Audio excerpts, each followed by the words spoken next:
Welcome, Marilyn Ford, Professor of Law at Quinnipiac University. Thank you so much for being here today. We're so excited to have you. Thank you so much for having me here today.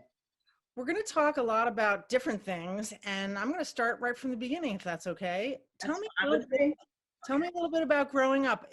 You were from Arkansas and then moved to St. Louis. Yes. Okay. So I was born in Arkansas, a little town called Fitzhugh, Fitzugh, in case anybody wants to try to find it. Good luck if you can.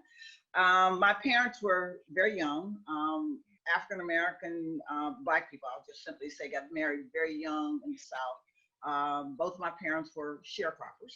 I was actually born on the same plantation, more or less, that my great-great-grandfather was working on as a slave when emancipation came. So basically, I spent part of my formative years in Arkansas, and then I attended, school in St. Louis, Missouri. Did you have brothers and sisters? I'm an only child. I am an only child. Lots of cousins. As a matter of fact, when we moved to St. Louis, 19 of us lived in a two-bedroom house. So I feel like I had brothers and sisters. Oh, that's nice. Family is so important. Family is very important. Take us through your education. You started getting a degree. You got your degree of economics to start, and then you went into law. But I want to hear about your education and then obviously what got you interested in law. Okay, so actually I started my education in that proverbial one-room schoolhouse, if you can find it, in Fitzhugh, right? In basically a Jim Crow setting. After I moved to St. Louis, which was, as far as I'm concerned, was just Jim Crow North, a few miles up the road. I went to an all-Black elementary school. I went to an all-Black high school. And it was such a sad situation that when we did science, we actually had to read at one school, then we'd walk to another school 15 minutes away to do our experiments. So that was the beginning of my education and my realization that I live in two basically different Americas. One white and privileged, one Black and not privileged. Having said that, my first 2 years of college were actually at a community college. I graduated from high school. I'm the first in my family to ever graduate high school. College was really not on the horizon. Girl next door was going to St. Louis Community College to register, and I said, "When you going?" She told me she was going to 6 o'clock that evening. I went and got 50 cents and went with her. Fortunately for me, the superintendent of schools, public schools, and I have to give credit where credit is due, and this is the first time I really thought about this in a while. His name was Dr. Sam Shepard. He built a house in the middle of the ghetto in St. Louis because he wanted to be close to the students, the people that he knew needed most. So I was babysitting for him and his wife and their children. And when he found out that I was going, he certainly encouraged me. And he actually became my mentor for the period of time that I was in community college. And often I probably tell too much truth, and I'm going to do it now. My dad was a Pentecostal minister, so cards were not allowed in my house, nor drinking, nor a whole lot of other things. So I remember my first 2 or 3 days in community college. I would actually go down to the cafeteria, which we now are going to call a student center, but it was really just a cafeteria. Forest Park Community College didn't really have a campus at that time. And I saw people playing cards, and I was fascinated. So every day I would get on the bus. I was a day typist at McLeod Gas Company. I was a night student at Forest Park Community College. I would get there and I would watch people play cards from 6 to 9 p.m. End of the first semester, I had a D and an F. Did you learn how to play cards at least? I never learned how to play cards. I had a D and an F. Okay. I went back the next semester on probation. Can you imagine? I was going to flunk out of community college, but fast forward my story. I had a second job, and that was at MFY Community Services, and I had a Jewish godfather. Right? And basically, we had several encounters in the office. I've always had a big mouth. He would ask me a question. I told him what I thought. And he finally said to me, you're a pretty intelligent, you should actually go to a 4-year institution. I said, I'll go if you pay. And he gave me my first scholarship. That's And I finished my 2 years at Southern Illinois University with a degree in economics. during that time, Marilyn, did you start to become interested in law? I was always interested in law because, as I said, I'm a child of the civil rights movement. So I know Jim Crow very well. I know going to the back, I know sitting in the back of the bus. I know all of that nonsense. So I grew up around activism. Let me tell you how my dad left Arkansas. My Yes. dad was, as I said, both my parents were sharecroppers. My dad, at the end of one day's work, you take your, I pick cotton too. So you take your bag, you take it, you have it weighed, and you get paid based on what's in it. And if you're smart, you pick early in the morning so you get wet, do cotton, and it's heavier. Well, my dad didn't play that game. He was very honest, and he had his bag weighed that day, as my mother and others told, and got into a dispute about what he was owed at the end of the week based on, what he had produced. He talked back to the white man. Bottom line, I don't know if you know the story of Emmett Till, who whistled at a white woman, but talking back to a white man was probably even more egregious than whistling at a white woman, which he allegedly did. So bottom line is, word out that my dad, they called him RJ at the time, was going to be killed. The people in the community, Black people in the community, put him in a cotton sack, put him in the baggage compartment of a train that left Arkansas, and he got off in St. Louis. That's how we ended up in St. Louis. My mother and I were left in Arkansas until he got established, which established meant he got a job after sleeping 30 days at the train station in St. Louis on benches, whatever. He finally got a job working as a busboy at a hotel, and one thing led to the other. But ultimately, he was able to send for his family, my mom, I, and her sisters, etc. That's how so many of us end up in one household in St. Louis. Bottom line is, I was an activist. My dad was an activist. I grew up around activists. So I knew early on that the Constitution didn't mean what it said for Black people, that the Declaration of Independence didn't mean what it said for Black people. And then I'd watched Martin Luther King. I had learned about Constance Baker Motley, who, in addition to Justice Ginsburg, is probably my role model, a person who inspired me to go into law. I knew about Meredith and all of the, nonsense involved in getting into the University of Mississippi and the University of Alabama for I can't remember her name now, and also for, the University of Georgia and all of those schools. I saw all that firsthand. So I knew then that I wanted to be a lawyer, and I knew then that I wanted to go into civil rights. And you went to the University of Iowa, and there was somebody that came to speak there that really changed your life. Actually, I went to the University of Iowa on a full scholarship. The dean at Southern Illinois University, dean of students, was quite instrumental in helping me to, decide which law school to go to after I led the women out on strike, because we had this mandatory hours for women and not for men. And I was a dorm monitor, and the young lady didn't come in one night because, if you got in too late 3 times, you're going to be suspended and sent home. This is when women couldn't stay out after 11, men could stay out all night long. And after leading the women out in their nightgowns for a while, the dean and I, declared a truce. And he said, you have a little leadership, should use it for something more constructive than leading the women out, at 11 o'clock and sleep outside in their gowns. So I gotten several scholarship offers, and one was a full scholarship to the University of Iowa. I visited Iowa, liked it. And by the way, it was a wonderful law school. I got a great education at Iowa. But the summer after my first year of law school, I worked in New York City. And I had the opportunity to go over to Rutgers before that. And I went to Rutgers several times during the summer. I met students. I met what became one of my best friends, a young woman by the name of Katie Monroe from Birmingham, who had been part of Martin Luther King's Birmingham movement. She was one of the children. And sitting around with the students, Rutgers had a number of Black students who had been involved in the civil rights movement. And Ruth Bader Ginsburg, who obviously had come in from ACLU, had done work and was, particularly interested in gender rights, but had done civil rights, and a gentleman by the name of Arthur Conoy, who very few people even know about, but who was a very active attorney and represented Martin Luther King and others during the movement. I became fascinated with the faculty, those two in particular, Conoy and Ginsburg, and the students, and the fact that they were activists. As a matter of fact, I remember I was there and they were planning a protest and they were talking about going land on the railroad tracks. And my suggestion was, I don't think that's a good idea. I can think of a lot more ways that we can protest as opposed to laying on the railroad tracks.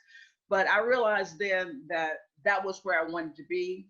And I took a chance. I walked away from a 100% scholarship at a higher rated law school to go to a place where I just felt it was electric and it was the place to be. So after law school, you spent some time working on Wall Street at a big, you were part of a law firm, and you also worked for an energy company. What was that like? I had learned early in life that, you know, if you were Black, you were expected to perform maybe in a different manner. And I also knew that based on my history, knowing about the civil rights movement and the history of slavery in this country, that from the day that first slave ship landed in 1619, Black people were deemed to be inferior. So I had some of that baggage when I went to Wall Street. And I was also very outspoken by the time that I went to Wall Street. I'd been tutored by Justice Ginsburg.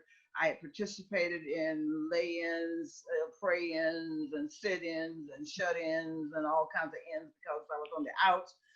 So it was an interesting experience. And I'll give you an example. I was the only African-American woman at the firm, and there was an African-American man out of hundreds of lawyers, and with all their offices around the world, that was pretty much the representation. But I recall being in meetings, if the white men expressed their opinion, it was viewed as speaking out and being very thoughtful.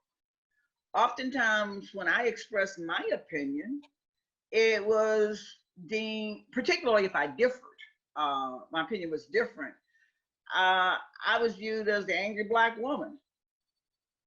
And I think there's a lot of that today. So I guess where I'm headed is implicit bias, right? And that's something that women deal with today, and that's something that African Americans deal with today. That's something that Latinas deal with today, that, you know, others deal with, because you are the other. So I was in an environment of primarily white males, and I was an other. I found that if the male lawyers asked for additional assignments, it was great ambition. If I asked for additional assignment, it was too much ambition.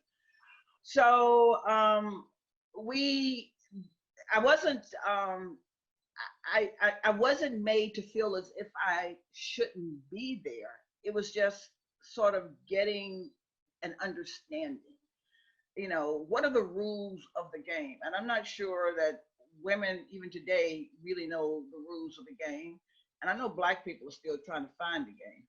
You are very involved in the areas of research and teaching law for civil rights, Native American land claim issues. I find that fascinating. Can you talk a little bit about that?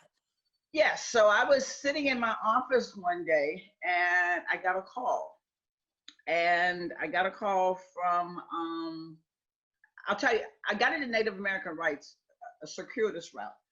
A professor by the name of Mary Morris Winnick, who is no longer living, who, by the way, was another outstanding woman and who was a leader in so many ways, had a son in Alaska. And several years earlier, the Alaska Native Claims Settlement Act had been adopted. And I'm going to tell you, it was adopted so that oil companies could, you know, build a pipeline and, you know, get the oil that, you know, we obviously needed. But make a long story short, one of the Native tribes was fighting to maintain their ancestral burial grounds. So he called his mother Professor Winnick had a son there. He called his mother and said, "You think anybody at the law school would take this case?" Well, Mary Winnick knew that I was involved in lots of different cases at the time. So she came to me and she said, "Will you at least talk to them?" And I said, "Yes." So I talked to them, and make a long story short, the students and I represented that group. They were the EAC group. We actually did all the research here in Connecticut. We would send the briefs to Alaska. They would cut and paste them, and they would take them to court, and they would file, right? And we'll help them to organize their protests. I then got a reputation as being a Native American rights attorney. I was not a Native American rights attorney. I just I just worked with that particular group. So when the land claim cases were pending, I got a call from a group in up north, Legend area, and they wanted to talk to me about joining what was then known as the Oneida Indian land claim case, the largest land claim case in the nation. So make a long story short, after talking to them, looking at their documentation, I decided that yes, they were among the group whose land had been taken improperly, in the 1700s, and I represented that group. Marilyn, part of the reason why we're talking today is because we're also celebrating the 100th anniversary of the 19th Amendment ratification, giving the women right to vote. Okay. Tell me your thoughts about that. What are your thinking? You may have some different angles on that. I do have. First of all, I'm happy that there is a 19th Amendment. I'm happy that women got the right to vote. But I think we have to acknowledge that the 19th Amendment did not give the right to vote to everybody. Black women were not enfranchised with the 19th Amendment. And of course, Black men were not enfranchised with the 19th Amendment because it didn't apply to men. It was not until after the Civil Rights Movement of the 1960s and after the Civil Rights Act of 1965 that Black people generally had the right to vote, and Black women in particular. And although Black women such as Ida B. Wells and others were suffragists, Ida B. Wells didn't just fight against lynching Black men and Black civil rights. She was also a suffragist, but you very rarely hear her name when people are talking about voting rights. So I think I am probably one of the outspoken women who will say that we're happy about the suffrage and we're happy about the 19th Amendment, and we want people to be celebrated, but we want everybody to be celebrated, and we want the history to be correct. For instance, after the 19th Amendment, when there were parades, oftentimes Black women were not permitted to participate and to march with the white women in the parades. And if they were, they had to march at the back of the parade. One group in particular was Delta Sigma Theta.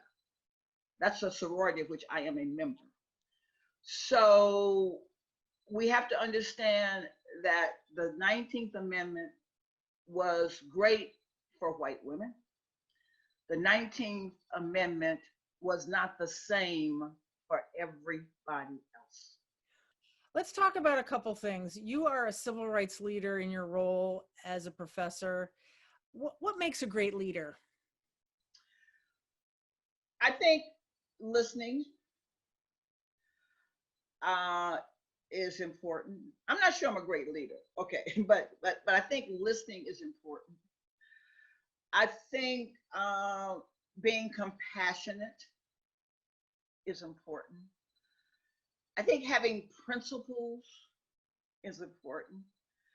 I think respecting every person and their opinion, even if you don't agree with it, is important. And then I think in being truthful is important. You are a very truthful woman. I've enjoyed this conversation, and I wish that I had you to give me some advice when I was young. What might you tell a young woman coming out of college that has interest in going into law? What kind of advice might you give her? I would probably tell her, first of all, to pursue law as a career, because you can do anything with a law degree. You don't have to, quote unquote, practice law in the traditional sense. You can do what a lot of young women are doing today. You can be heads of major corporations. You can work in governmental capacities. You can work in civil rights organizations. You can do whatever you want to do. I would say that it's great no matter what you want to do. And even if you don't know that's what you want to do, I think a law degree gives you gives you the opportunity to try diverse careers. I would say be prepared to be challenged. Law school is very challenging. And I would say just enjoy it. Just go for it. I don't think there's anything in particular other than being committed to your studies. I think the most difficult part of law school is getting out of law school. As I was doing my research, I noticed a picture of you and your daughter with Justice Ginsburg. So you have a daughter.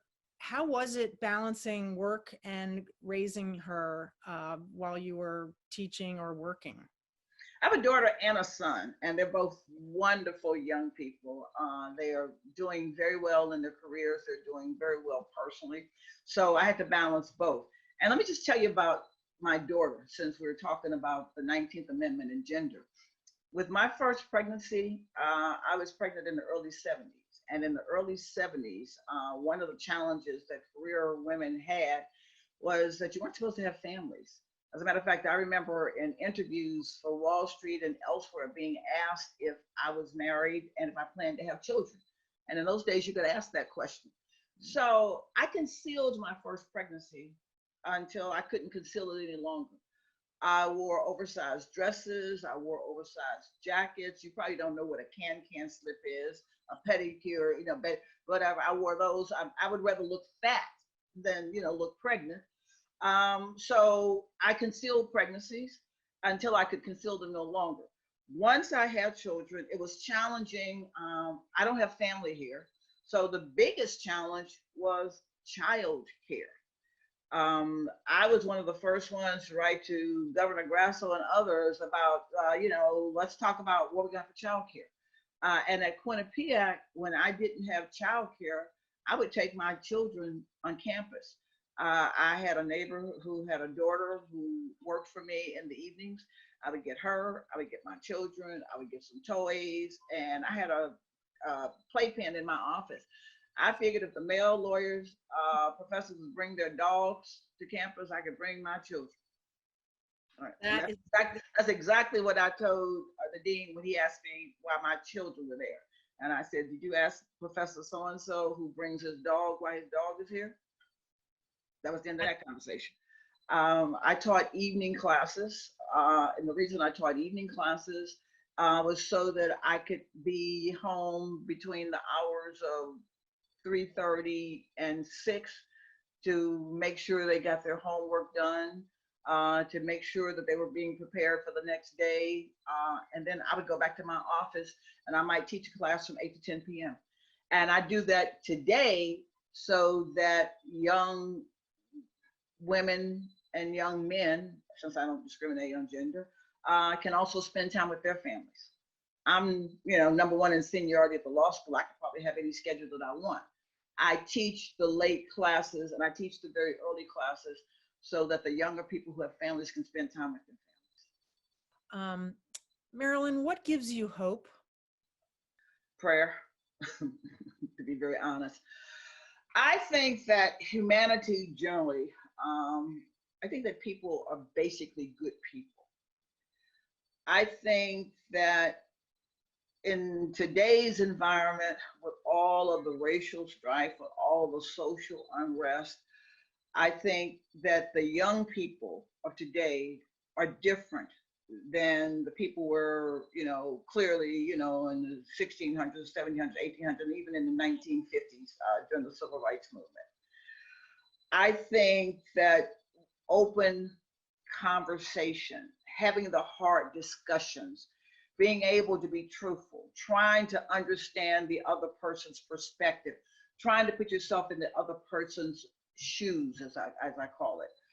I have hope that those things will bear fruit and that we are getting to the point where we can be anti-racist, where we can respect everybody's perspective. We can have everybody enjoy equal justice under law, health care, get rid of disparity in income. I'm often asked about my position on the criminal justice system, and I'm one who believes that there are two criminal justice systems. And Black men and brown men are clearly disproportionately stopped, arrested. Prosecutors have discretion. Oftentimes they will prosecute Black and brown men in particular, and women too, for crimes that they would not prosecute white men and women for. Juries will convict them, and judges will give them longer sentences. So I believe that hopefully the discussions that we're having today, not just with me today, but across the country, that we will get rid of a lot of what I call this bias, the systemic and structural racism. And when it comes to women and to gender, and to every group, and that people will be valued, respected, and can live their lives. We can all enjoy the same quality of life. That's my hope. Marilyn Ford, thank you so much for being here with us today. You are a true woman leader in New Canaan and an incredible civil rights leader and professor of law at Quinnipiac University. We thank you so much for being with us today. And I thank you for having me.